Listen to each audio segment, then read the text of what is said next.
While my students are walking in or while we're having a conversation with our open and close sign being open, I am working on reinforcing all the behaviors that I really want to see and trying to push out any behaviors that I don't. So to make that happen, I use something called my Happy Sad board. It's really just a dry erase board easel with a happy face and a sad face. And as my students walk in, if I see them walking in quietly, taking a seat on the floor correctly, going to their spots, doing all of the things that I've taught them to do, I just start drawing as many lines possible as here because I want to encourage those behaviors. But if I see something that needs a little bit of work or doing anything that is other than what we should be doing, then I just draw a line right here under the sad face. And I don't necessarily, unless somebody is about to be hurt or injured, call that student out. I don't want to embarrass them. Instead, what I do is say, oh, somebody talked without raising their hand. Just a reminder, we make sure to raise our hand, please, and I draw a little line right there. So what happens with this board? Well, at the end of art class, if we have no more than 3 lines here, so 3 or less, then we are able to move our clip on our behavior chart. And what we're working toward is having a party. So it's really a big deal, and I'll give you a peek at what that looks like. Every class has a palette. These palettes I picked up on the cheap. I've put the link down below. I laid all of the palettes out at the beginning of the year and put a rainbow order of color in each one of the little, pans for the palettes. In the center, I used my Cricut cutter and I put the classroom teacher's name. And then the color behind that paint palette, which is actually just a spray painted pizza round, that signifies the grade level. And I also did that just so you could see it a little bit better on that very busy bulletin board. So red is kindergarten, orange is first grade, and then I teach up to 4th. Yes, I do work at a very small school and have very limited amount of classes, so this works really well for me. This bulletin board is situated right at our entrance and exit. So at the beginning of class, I can remind them, hey, check out where we are, working toward our party, just as a little reminder that this is what we're working toward.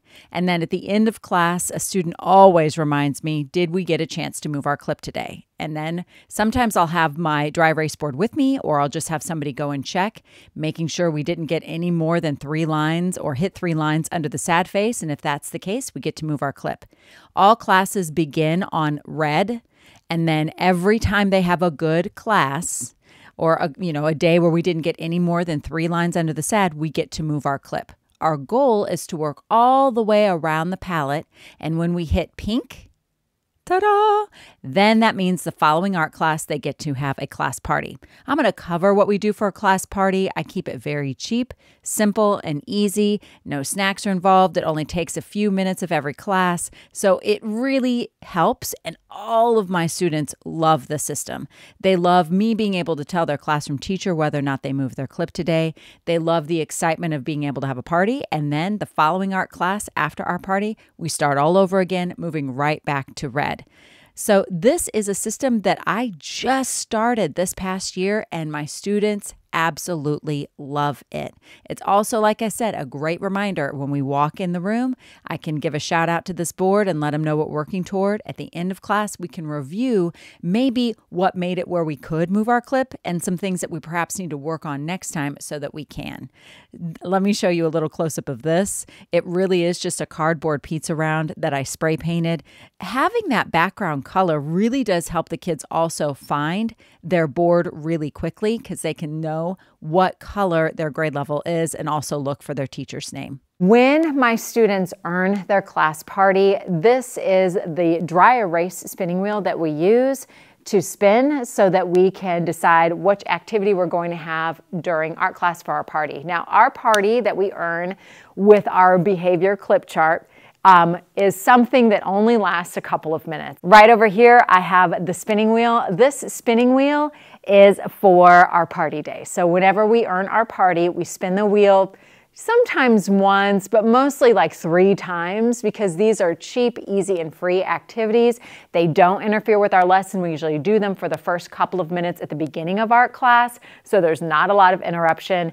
Things on here are No Shoes Art Day, which is their favorite, open seating, comedy minute where somebody might want to get up and tell a joke, 20 questions, a sing-along, something called Mr. Predicto, which I will share with you, a dance party, an end of the class game, and talk with a British accent. So just all really fun, silly, and easy, something that we can either do at the beginning or the end of art class, and that is what we call our party.